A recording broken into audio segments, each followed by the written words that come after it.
Hi everyone. Now for this demonstration, I'm going to show you how the length of the string will affect the period of the pendulum. Now to keep things simple, the period of the pendulum refers to the time taken for one complete swing. So for this demonstration, I'm just going to take 10 complete swings and I'm going to need everyone's help here.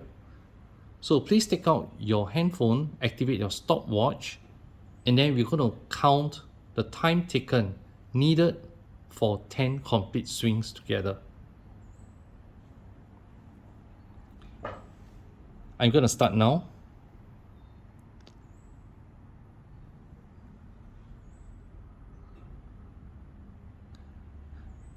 Zero, 1, 2, 3, 4, 5, 6, 7, 8, 9, 10.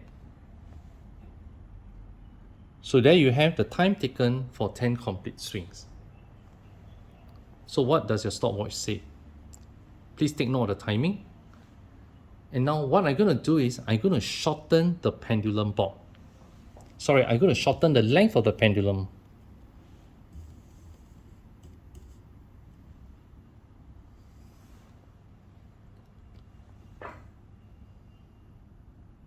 So now the length of the pendulum has been shortened.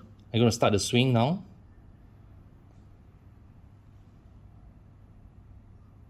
Zero, 1, 2, 3, 4, 5, 6, 7, 8, 9, 10.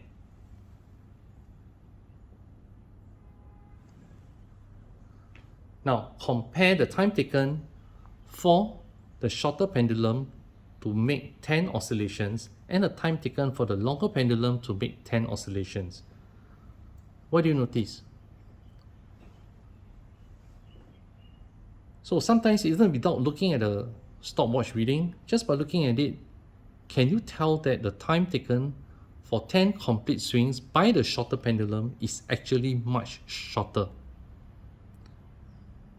So if the time taken for 10 complete swings is shorter, therefore the period for the shorter pendulum for one complete swing is actually much shorter. So that means the shorter the length of the pendulum, the shorter the period.